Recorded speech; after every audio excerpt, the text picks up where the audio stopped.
You wanted the best. You've got the best podcast. The hottest podcast in the world. The Chris Voss Show. The preeminent podcast with guests so smart you may experience serious brain bleed. Get ready. Strap yourself in. Keep your hands, arms, and legs inside the vehicle at all times, because you're about to go on a monster education roller coaster with your brain. Now, here's your host, Chris Voss. Hi, folks. Make sure you're strapped in and ready to go, and you've got your hands and legs and arms, feet, head, all inside of the the chair, the cabin. You know the drill. You've flown before. Welcome to the show, guys. We certainly appreciate you guys tuning in. Be sure to refer the show to your family, friends, relatives.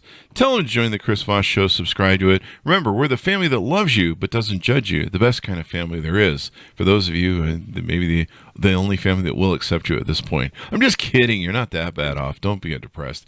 Anyway, guys, thanks for tuning in. We love you. Go to youtube.com/Chris Voss. Hit the bell notification button. Goodreads.com for Chris Voss. See everything we're reading and reviewing over there. All our groups, Facebook, LinkedIn, Twitter, Instagram. Make sure you subscribe to that LinkedIn newsletter. That thing's killing it over there. And also our big 131,000 LinkedIn group. Today we have an amazing author on the show and a topical story for what's going on in the war in Ukraine right now. For those of you who might be seeing this 10 years ago, or 10 years ago, 10 years from now, we have videos you can see from 10 years ago too. So there's, front and back. Her new book that comes out April 5th, 2022 is Learning America: One Woman's Fight for Educational Justice for Refugee Children. Luma Mufleh is in the show with us today. She is the founder of the Fugees family. I believe did I get that right too? The Fugees family. Fugees family. Yeah. There you go. Fugees. Yeah. There you go. With schools now in Georgia, in Ohio, and an expanding footprint, bringing educational equity to refugee settlement communities across America. Her TED Talk is pretty amazing. I was just watching it on educational justice for refugee families. Was viewed more than 1.7 million times. Welcome to the show, Luma. How are you? Good. Thank you for having me, Chris. Thank you for coming, and congratulations on the new book. These are always a lot of work and then a lot of fun when you finally get it published, huh? Yeah, it was definitely a lot of work. I never imagined I would write one, and I did it during the pandemic. So. There you go. The pandemic sure helped. That's when I wrote my first book, too, was over the pandemic. So give us your .coms. Where can people find you on the interwebs and learn more? FugeesFamily.org for our organization, at Luma_Mufleh on Twitter, and Coach.Luma on Facebook, and Luma_Mufleh on Instagram. There you go. So FUGEES.com? FUGESFamily.org. Oh, okay. Family.org. Okay. I was just reading the name here off the bio. So tell us what motivated you want to write this book and give us a little bit of origin, if you would. Yeah, I think it's the book I wish I had when I started this work. I wanted a book that would tell me how messy this work is, not something that glamorizes it. It was authentic and real about how hard to work with kids and how hard it is to adjust to life in America. For me, it was personal as well. I came to the United States when I was 18 and was granted political asylum at age 22. So I was born and raised in the Middle East. But it's a story of the organization I founded, Schools for Refugees, but it's through storytelling and weave some of my backstory into it as well to give people the reasons why. And what brought you to this country? What country did you come from? What was the origin story there of your experience? My experience. So I think it goes way back to my grandmother and mother. They are Syrian and they fled Syria during the first Assad regime back in the 60s. Another group was trying to overthrow the government. My grandmother's maternal instincts kicked in and said, we need to go. It's not safe. So she packed up her 5 children. She was pregnant with her 6th. And fled to neighboring Jordan. My grandfather refused to go. He's like, it's just another coup attempt. It's going to blow over. But this time it was different. They seized his factory and then arrested his brothers and they disappeared. Never seen them since. And so then he came and they started from scratch. My mom was 16 when she left. And then fast forward, I was sent to college in the United States. I'm gay. In Jordan, you can get the death penalty for being gay. So I applied for asylum. I actually had my asylum hearing 4 days after graduation. So, yeah. congratulations for making it here. It's sad that people have to leave their home country because, I mean, that's a place where that's your home. Yeah. Yeah. Is it still that way? Depending on who wants to enforce the law, like you don't know, like on the books, that is it, right? And then when in countries where there aren't democracies or rights, that's what happens. It's like, okay, today I'm going to take everybody in, and so it's still that, even though on the surface Jordan can appear to be modern, it's not. We think we live in a world of human rights and, everybody's equal. And sometimes you get spoiled when you live here in America, especially Americans that were born and raised here. We just kind of think like, well, everybody has the same sort of thing going on. We do. And they don't. And it's unfortunate. So you come to America and where does this lead into the foundation that you start with in your book? Yeah, I mean, I struggled after college trying to figure out what I wanted to do. I was disowned by my family, so when I got asylum, I lost everything, my Jordanian citizenship, my family. And so I had to start from scratch and, jumped around from job to job. I eventually ended up in Atlanta. And then one day as I was driving to pick up groceries from an authentic Middle Eastern store, I missed my turn back home and I had to U-turn into this apartment complex. And I felt I was transported into a different part of the world. There was a mosque, a Buddhist temple on that street. And then when I U-turned into that apartment complex, there were a group of kids playing soccer with a raggedy soccer ball and rock set-up stones. That group of boys, they were from Afghanistan, Liberia, and Sudan. I'd coached club soccer for a long time. That's the universal language. They reminded me of home. And so I grabbed the soccer ball out of my trunk. They saw it. They wanted the ball. I wanted to play. We haggled. I ended up playing, and they got the ball. And that's how it all started. Yeah.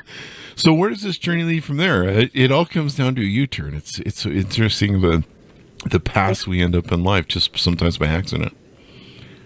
Yeah, first it was that group of kids, and I got to know them. We formed a soccer team, and then their siblings wanted to join, so we ended up forming more soccer teams. And I'm a coach that really looks at the whole player. It's like, yeah, we had great athletes, but, it was really important for me that they were doing well in school. So they had turned in their report cards and they didn't pass, they didn't play. And several times after practice, kids would ask with help from their homework. So we'd hang out at the park, do homework. And there's this one situation, that really stands out for me. One kid, he's quiet, doesn't cause a lot of trouble, verbally fluent in English. I was telling him, he's like, Coach, I have a headache. Can you read to me? And so I sat next to him, read to him, filled out the worksheet. Second day, he did the same thing. Oh, by the third day, I was like, there's something going on. So I said, no, Lewis, I have a headache. And he's like, no, I have a headache. And it's like, I'm more stubborn. And so waited him out. And then he eventually looked up at me and said, Coach, I can't read. Wow. And that broke me. My parents sent me to British and American schools growing up. And so I believed every school in America was like the State Department-run high school I went to in Amman, Jordan. And that was not the case. I didn't understand how a kid who'd been in public school for 3 years could not read. Yeah. And I said, if this was my kid, what would I do? And did you find a lot of kids that were immigrant refugees that were having that issue too? The vast majority were. The way we do it right now is a kid comes into the country, we place them in the age-appropriate class. So if you're 12 or 13, we're going to put you in 7th or 8th grade. You might get 1 or 2 hours of support a day of English language learning, but the rest you're supposed to function with your peers. Wow. And it doesn't make sense. Like if you don't know the alphabet and you haven't been in school, like how do you, it's so like illogical. And so many of my players were in that position. And so it's like, what's the point of soccer if they're just going to play games and then what, right? Yeah. You've got to do something to build a life here and be able to, around the thing. If you want to, maximize your opportunities, you don't have to learn the language. I mean, I know there's a lot of people in California and I think New York and maybe other places that never learn the language. There's little barrios you can go in California. I've met people who are incredible restaurateurs and stuff, and they've never really learned much English, but they're really good at the food and what they do, and no one cares. But no, it helps open more opportunities. And the funny thing about America is I know a lot of people who are born here still don't know how to read, write properly.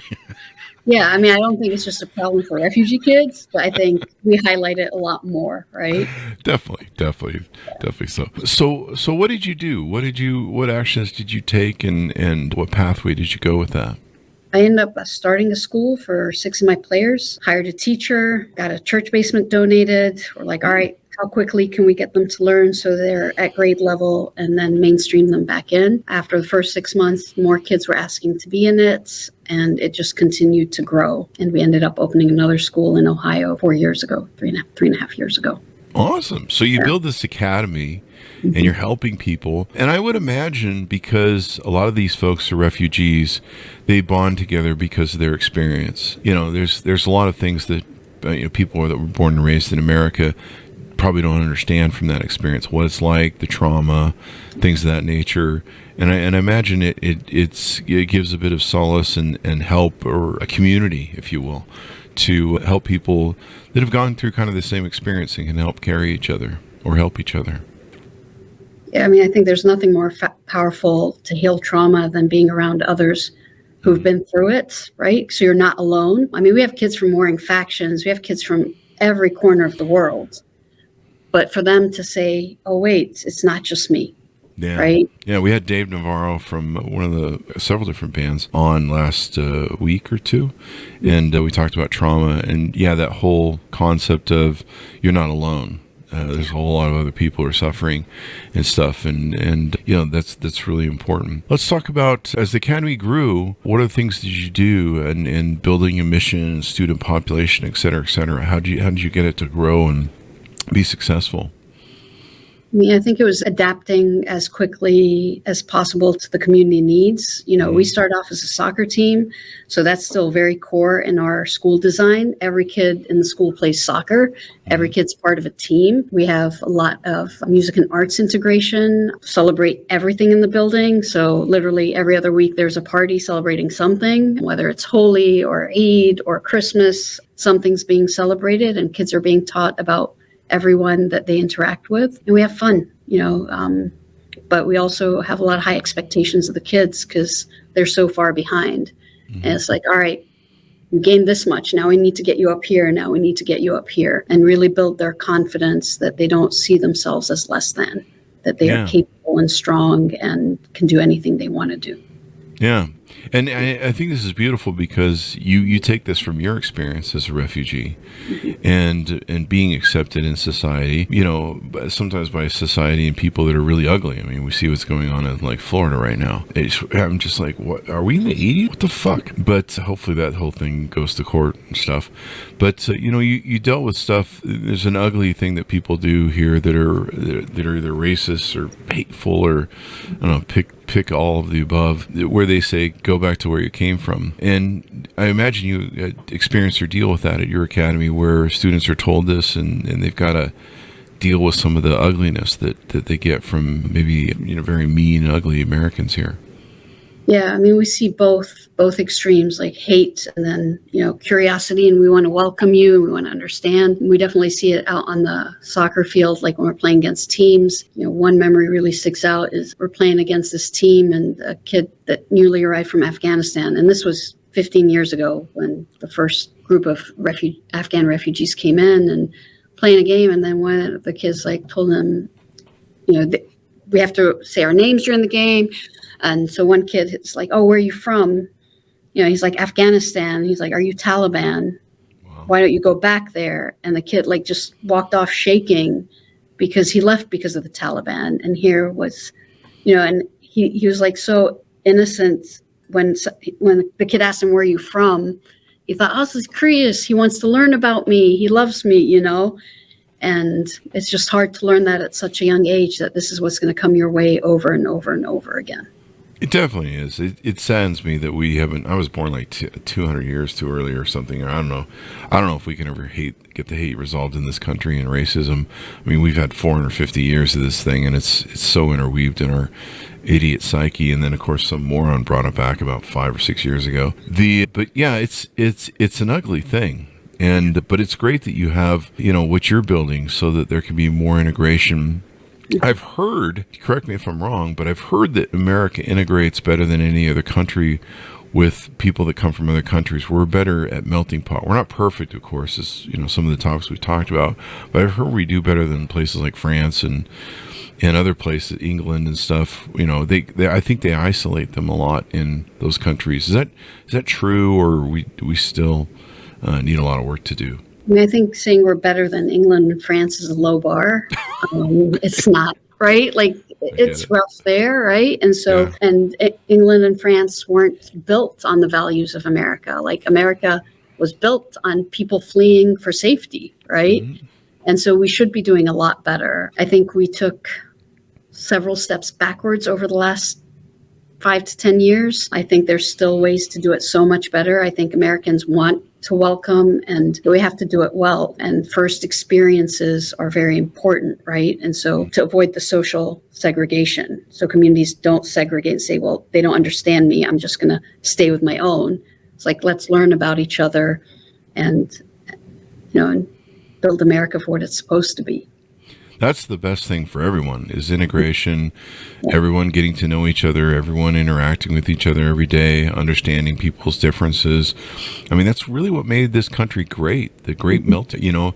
I think, where would this country be? I mean, Steve Jobs was a Syrian refugee, his father. If he'd never been allowed in this country, we'd be in some pretty weird places. I don't know where we'd be. I guess we'd all own Blackberries or something. But you see the industry that came out of the iPhone. I'm a part of that. I can't think of where my job would be if he hadn't come around and built, the whole industry of social media and everything else that came out of it. And of course, Apple's been pretty integrate and pretty awesome for podcasts. But there's so many different immigrants. You've got the CEO of Google, who I believe was, if I recall right, was born and raised on a dirt floor in India in a hut. He's the CEO of Google now. This country has so much. There's no limit to who can contribute anything, and other than the stupid stuff we do in society, but there's no monopoly on who has all the smart ideas. I learned that a long time ago owning businesses, being the CEO. I don't have all the good ideas, and there's no limit to the contributions people can make. I believe one of the people who created the mRNA antivirus for that we ended up using for COVID was an immigrant as well, if I recall rightly. And so, there's no person that has good ideas. And what a lot of people don't understand in this country is we're a dwindling country population-wise. People aren't married. They're not having kids anymore. We need more immigration. We need more people in this country, because the thing that made America powerful was it was the largest marketplace in the world. And we were the dominant buyer and controller, especially when it came to our money. People don't realize that our money is actually what makes us powerful, our dollars. And it's what everyone trades on in the world, because we used to be the largest marketplace. And we're losing that ground to China. And just by the sheer billions of people that are in China, as they slowly, adapt and grow and modernize, they're going to become what we used to be. And they're not like the greatest country in the world, let's put it that way. And so we're a fading empire when it really comes down to it. And people in America need to wake up and quit being entitled. So what are some of the great moments you've had that have come out of your academy? Some of the success stories maybe you want to share?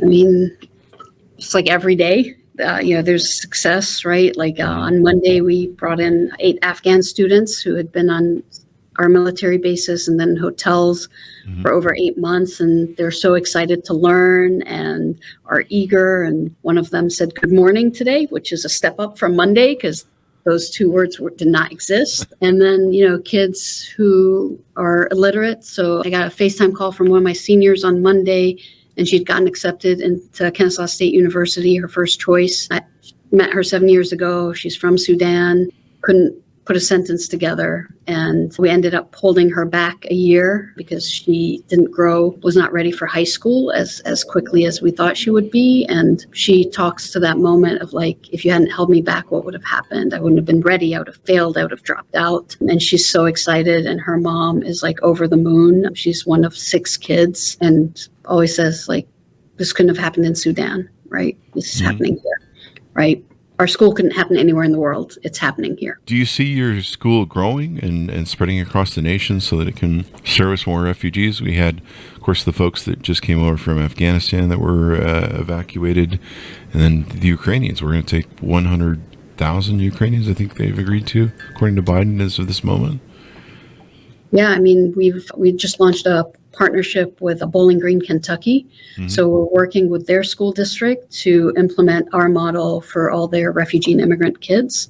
And they're super excited. And yeah, we want to impact as many kids coming into this country. So when they get here, they have a softer landing place, and they're set up for success. And then they're contributing members and strong citizens. Do you guys seek out investors and people that can help grow the academy and make it bigger?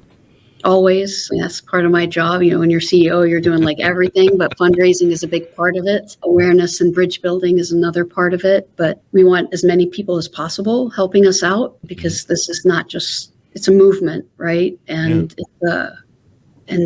we want our team to be the biggest and strongest in the country. Definitely. So are there ways that people can help out, contribute, donate? You know, we're seeing a lot of donations that people are always doing. Americans are usually good people for donating and helping out with charity. Is there any sort of assistance that people can give that maybe wouldn't involve money, or, you know, I don't know. I'm just Yeah, I mean, so there's always donating, giving money. If you're in Atlanta or Columbus, we always look for volunteers to come tutor our students and, you know, get to know our families. We're working on other ways to get other people involved that is not necessarily location specific. And I think reading the book and understanding, like, this is what it is, and humanizing people, not vilifying. And I think that's what I try to do in the book, because I believe that Americans, when they understand the story, the hate becomes less. It's not, right? The guard comes down. It's like, oh, we're more similar. We're not other. Yeah. And you know, what's one thing I've been speaking about with the Ukrainian experience, because it's a really good example how, you know, I mean, 5 or 6 weeks ago, they were living much like us in a pseudo democracy. I'm not sure how democratic fully they were, but you know, they were in a fairly good democracy. They were living out their lives just like most Americans are. And within overnight, the apple cart gets overturned, and it can happen anywhere. I mean, if you've studied history, things can go really bad anywhere. I mean, if it wasn't for a vice president's decision and two people at the Division of Justice and the Attorney General's office, we would probably be in a civil war and not have a democracy at this point, and we would have gone full Hungarian with the loss of a democracy. So, and also, if Madison hadn't made it so the states oversaw the election, they knew that somehow he knew, and so there was 3 of them that knew in the future that if they let these election be overheld by the federally, that it could be more easily grasped and seized, which was the attempt, as we know. You wonder what he was thinking, like what they were thinking back then, that, you know, kind of prevented what would have happened here. Yeah, if you read the Federalist Papers, it's really interesting how insightful they are. And we've had a lot of great historians on the show that have talked about it. They really saw 200,000 year or 2,000 year, or 200,000. It's probably 2,000. Hopefully, I don't know, knock on wood if it lasts that long at this pace. After 220 or 2022 and the House gets overturned, we'll see how far we get with this democracy. But people don't realize how fragile they are. I mean, just, you know, we watched Hungary slide into a authoritarian rule over 2020. Slide in. Turkey as well. Turkey, you know, was the 3rd largest democracy in the world in 2 years, no longer. Yeah, over. Right? And they've got rampant inflation. I mean, you think your gas prices are bad. You know, it's crazy. And all because of one jerk. And I think Putin's a good example of, you know, how simply things can be. You know, for 2 decades, the Russians have sold their soul to him, you know, because he provided jobs and economy. And that was what the last guy who was elected 5 years ago or 6 years ago now, and I'm losing track. But, you know, people willing to sell their soul for money. And the problem is when it goes bad, it goes bad. I mean, you look at Pinochet, Duterte, Silvio Berlusconi. We go down the list of all the monsters, all the monsters and dictators, where everyone sold their souls to them for jobs and money and economy. And that's what happens, you know. Mussolini, you know, people, sure, fascists are bad, but they make their trains run on time, so we'll sell their souls to them. And people don't realize how bad it can be, and it can happen anywhere and to anyone. And so when you look at refugees, when you look at people who are immigrants to this country, realize within a week, it can be you. I mean, we had one day, January 6th, and fortunately, what they wanted didn't happen. But we came really darn close a couple times, and it wouldn't have taken. All it needed was the decision of one man to throw us, 240 some odd years of this republic, and we would have been on the fence. Anyway, anything more you want to touch on about your book and what you do with Academy? No, I mean, like what you mentioned right now, I actually have a chapter in the middle of the book that's titled Imagine. Mm-hmm. And it kind of walks you through if Ohio and Indiana went to war, what would happen. Wow. And the hard part about that chapter, like it gets your heart racing. It makes you feel what it's like to be a refugee and leaving your country, what decisions you have to make. But I was writing that, I finished it up right before January 6th. Wow. January 6th happened. I'm like, oh, no, this can't happen. And I, grew up in the Middle East. I've seen these, like, that's how it starts. I was terrified. Our families were terrified. And I'm like so glad the democracy was strong and stable to survive one crazy person. So far. Yeah, I know. Sorry, I hate to be that way, but I'm trying to warn people that, it's people don't realize in this country. I mean, you do, because like you say, you guys have seen it as refugees. Over here, we're spoiled little brats who go, oh, no, this thing will be around forever. I don't know. I'll just phone it in today. But no, I forget the line, but basically democracy, and it may come from Ben Franklin, but it's something that all of us have to appreciate and all of us have to work at every single day. There's that old saying of when Ben Franklin came out of the conference and a woman greeted him and she said, what do we have? Do we have a monarchy? Do we have a king? Do we have a democracy? And he says, you have a republic as long as you can keep it. So we are all the caretakers of this beautiful, it's not always been beautiful, I should say, of this experiment. But democracy isn't perfect, but it's the best damn thing that's out there so far. If you can find a better place that doesn't move to it. There isn't. I when I've talked to people about immigration and refugees and we've had the discussion on the show or whether I talk about it on Facebook and stuff, people need to realize that this country is so vaulted for its freedom of press, the virtues that were given to us by these makers of our Constitution. They are willing to die to come to this country. What does that tell you? I mean, what does it tell you that people are willing to die to make the trip, to make the journey, to fight their way into this country, to get here, to take a part of the American pie? And around the world, we're renowned for that, even though we're pretty ugly people when it comes down to it, the asshole American, I should say. But that's the thing that we need to wake up to. And a lot of people are born and raised here. Even I went through that in my younger years.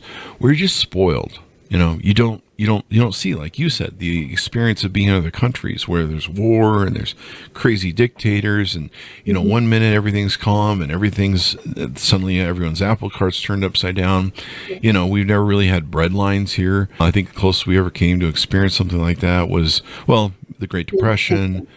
And then, of course, recently with coronavirus, I remember going to the store and the bread lanes were empty. So I think this is really beautiful, what you're doing, and more people need to support, especially with what's going on. Anything more you want to touch on or tease out before we go?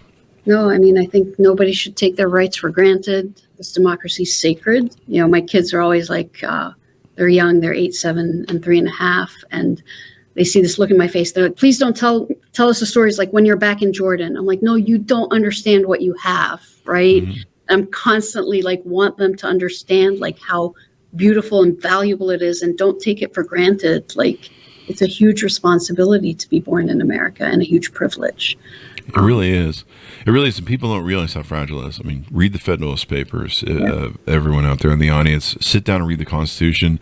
I mean, I keep a copy of the Constitution on my desk. A lot of the great journalists that we have from the media, they keep it in their pocket. They have it on them at all times. That freedom of the press. That I've been in courtrooms where I've usually for speeding tickets where I've had to declare my ability to call a witness, ask for some sort of evidence. Am I right to defend myself in a court of law? People don't realize how important those factors are until you get into law or study law, and they're just not afforded anywhere else. And even our right to criticize our president and our government, right? Yeah. Like, when I first got here, it was like, a peek of the Clinton. Yeah. And I remember sitting in the dorm living room, and everybody's like criticizing it. And I just kept looking out the window, waiting for like the FBI to come in and arrest us. Like, we're criticizing the president and we're talking all this stuff about him. And I was like, oh, nothing happened. Like, this is awesome. Like, we can call it what it is. Yeah. I mean, you look at Pinochet. I mean, thousands or tens of thousands of people disappeared into secret prisons and secret graves. The same thing with Assad and his regime, secret prisons, Liberia, I think, or Libya. Liberia with Charles Taylor. Yeah. I mean, and it's all darkness, and people disappear and they're never heard from again. I believe there's probably some of that going on in Ukraine. Anyway, thank you for coming on, and thank you for the work you're doing. We really appreciate it. Thank you so much for having me, Chris. I really enjoyed it. And I hope people reach out to you in our audience and offer to help or send stuff. I've been really encouraged by seeing a lot of people trying to send stuff to Ukraine, whether it's helping with B&B purchases that they'll never use, or like I've seen a lot of the fire and police departments are sending like hats and stuff over there. Yep. So I hope people reach out to you guys and send some stuff, because these folks are kids, and we want them to grow up. We want to be in a great society, because they're going to come up with science and research and technology and all sorts of new stuff, and they're hungry for it too, where most Americans are kind of like, yeah, my belly's full. And I think that's what the beauty is of what people bring to this country, because they come here and they see the wonderment and the beauty of it, where we're just kind of jaded as Americans. And that's why we continue to have innovations, because we have cycles, people are coming in who are hungry and keep pushing us to be better, right? So. The great melting pot. America. So, Anyway, thanks so much for tuning in. Give me your plugs one more time so people can find you on the interwebs. Yep. So, fujiesfamily.org, Luma_Mufleh at Twitter and Instagram, and then Fuji's Family on Facebook. There you go. Thank you, Luma. Thank you. And thanks so much for tuning in. Go to youtube.com/Chris Voss. Hit the bell notification. Go to goodreads.com/Chris Voss. See everything we're reading and reviewing over there. Go to all our groups on Facebook, LinkedIn, Twitter. Join the big LinkedIn newsletter and all that good stuff. Thanks for tuning in. Be good to each other. Stay safe. And we'll see you guys next time.